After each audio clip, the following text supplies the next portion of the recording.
ಕುಂಬಾರರ ಬದುಕಿನ ಬವಣೆಗಳು ಕೇಳೋರು ಯಾರು ಅನ್ನೋ ಪ್ರಶ್ನೆ ಕುಂಬಾರರ ಬದುಕಿನಲ್ಲಿ ಎದ್ದಿದೆ. ಹೌದು ವೀಕ್ಷಕರ, ಆಧುನಿಕ ಸಮಾಜದ ವೇಗದಲ್ಲಿ ಹಳೆಯ ಸಂಸ್ಕೃತಿ ನಿಧಾನವಾಗಿ ಕಾಣೆಯಾಗುತ್ತದೆ. ಒಮ್ಮೆ ಪ್ರತಿಯೊಂದು ಮನೆಯ ಮುಂಭಾಗದಲ್ಲಿ ಕಾಣುತ್ತಿದ್ದ ಮಣ್ಣಿನ ಗಡಿಗೆಗಳು, ಬಿಂದಿಗೆಗಳು ಇಂದು ನೆನಪಿನ ವಸ್ತುಗಳಾಗಿ ಉಳಿಯುತ್ತವೆ. ಫ್ರಿಡ್ಜ್ ನೀರು ಬಂದ್ಮೇಲೆ ಮಣ್ಣಿನ ಗಡಿಗೆಯ ತಂಪು ಜನರ ಮನಸ್ಸಿನಿಂದ ದೂರವಾಗುತ್ತದೆ. ಆದರೆ ಮಣ್ಣಿನ ಗಡಿಗೆಯಲ್ಲಿ ಇರುವ ನೀರು ಕೇವಲ ದಾಹ ತಣಿಸುವುದಲ್ಲ, ದೇಹಕ್ಕೆ ಆರಾಮ ನೀಡುತ್ತದೆ, ಆರೋಗ್ಯಕ್ಕೂ ಸಹಕಾರಿಯಾಗುತ್ತದೆ. ಮಣ್ಣಿನ ಸುಗಂಧ ಮಿಶ್ರಿತ ತಣ್ಣನೆಯ ನೀರು ಒಮ್ಮೆ ಗ್ರಾಮೀಣ ಬದುಕಿನ ಭಾಗವಾಗಿತ್ತು. ಇಂದು ಅದೇ ಗಡಿಗೆ ನಗರದ ಮನೆಗಳಲ್ಲಿ ಕಾಣದಂತಾಗಿದೆ. ಈ ಮಣ್ಣಿನ ಗಡಿಗೆ ಹಿಂದೆ ಒಬ್ಬ ಕುಂಬಾರನ ಬದುಕಿದೆ. ಅವನ ಕೈಯಲ್ಲಿ ತಿರುಗುವ ಚಕ್ರದಲ್ಲಿ ಒಂದು ಪಾತ್ರೆ ಮಾತ್ರ ಹುಟ್ಟುವುದಿಲ್ಲ, ಒಂದು ಕುಟುಂಬದ ನಂಬಿಕೆ ಹುಟ್ಟುತ್ತದೆ. ಬೆಳಗಿನ ಸೂರ್ಯೋದಯದಿಂದ ಸಂಜೆಯವರೆಗೂ ದುಡಿದರೂ ಅವನ ಶ್ರಮಕ್ಕೆ ತಕ್ಕ ಬೆಲೆ ಸಿಗುವುದಿಲ್ಲ. ಸಮಾಜ ಆಧುನಿಕವಾಗುತ್ತದೆ, ಆದರೆ ಮಣ್ಣಿನ ಮೌಲ್ಯವನ್ನ ಮರೆಯುತ್ತದೆ. ನಾವು ತಂಪಾದ ನೀರು ಕುಡಿಯುವಾಗ ಆ ತಂಪಿನ ಹಿಂದೆ ಇರುವ ಕುಂಬಾರನ ಬೆವರಿನ ಹನಿ ಯಾರಿಗೂ ಕಾಣುವುದಿಲ್ಲ.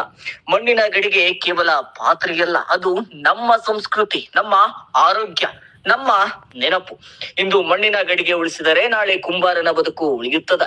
ಇಲ್ಲದಿದ್ದರೆ ಮಣ್ಣಿನ ಗಡಿಗೆಗಳ ಜೊತೆ ಒಂದು ಪಾರಂಪರಿಕ ಬದುಕೆ ನಿಶಬ್ದವಾಗಿ ಕಾಣೆಯಾಗಬಹುದು. ಇದಾಗಿತ್ತು ಈ ಕ್ಷಣದ ಅಪ್ಡೇಟ್. ನಿರಂತರ ಸುದ್ದಿಗಾಗಿ ವೀಕ್ಷಿಸಿ S18 ನ್ಯೂಸ್. ಇದು ಸತ್ಯದ ಪರ ಧ್ವನಿ. ಮಾಡ್ತೀರಾ? ಎಷ್ಟು ವರ್ಷದಿಂದ ನೀವು ಈ ರೀತಿ ಮಾಡ್ತಾ ಇದ್ರಿ? 20 ವರ್ಷದಿಂದ.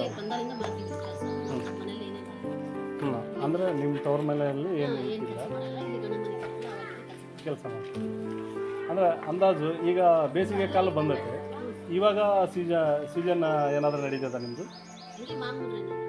ಈಗ ಮಳೆಗಾಲದಾಗ ಏನು ಮಾಡ್ತೀರಿ? ಅಂದರೆ ಇವನ್ನ ಸ್ಟಾಕ್ ಮಾಡ್ತೀರಿ, ಮಳೆಗಾಲದಾಗ ಸ್ಟಾಕ್ ಮಾಡ್ತೀರಿ. ಹಾಂ, ಇದು ಬಿಟ್ಟರೆ ಬೇರೆ ವೃತ್ತಿ ಏನಿಲ್ಲ? ಮತ್ತು ಹೊಲ ಮನೆ ಆ ಥರದ್ದು ಏನಿಲ್ಲ? ಇರೋದಕ್ಕ ಅಂದಾಜು ನೀವು ಒಂದು ಸೀಸನ್ ಈಗ ಬೇಸಿಗೆ ಕಾಲ ಬಂತು, ಬೇಸಿಗೆ ಕಾಲ ಬಂದ್ರೆ ನಾವು ಮಾಡಿ ನಾವೇ ಮಾಡಿದ್ರೆ ನಮಗೆ ಸ್ವಲ್ಪ ಉಳಿತಿತ್ತು. ಹಾಂ, ಮತ್ತು ನಾವು ಹಾಕ್ತೀವಲ್ಲ ಸ್ವಲ್ಪ ಕಡಿಮೆನೆ. ಹೌದಾ? ಇಲ್ಲಿಗೆ ಬಂದು ತಗೊಂಡು ಬೇರೆ ವಸ್ತು ಹಾಕ್ತೀವಿ. ಮತ್ತು ನಾವು ಓದೋದಿನಾಗಿ ನಮಗೆ ಅಂದರೆ ನಾವು ಮಾರಾಗಿ ಎಲ್ಲ ಉಳಿದಿದ್ದೀವಿ ಅಂದ್ರೆ ಖರ್ಚು ಹಾಕತ್ತಲ್ಲ ಅಂತೇಳಿ ನಾವು ಏನು ಮಾಡ್ತೀವಿ, ವ್ಯವಸ್ಥೆಗೆ ಹಾಕಿಬಿಡ್ತೀವಿ ಒಂದೇ ಗುತ್ತಿಗೆ.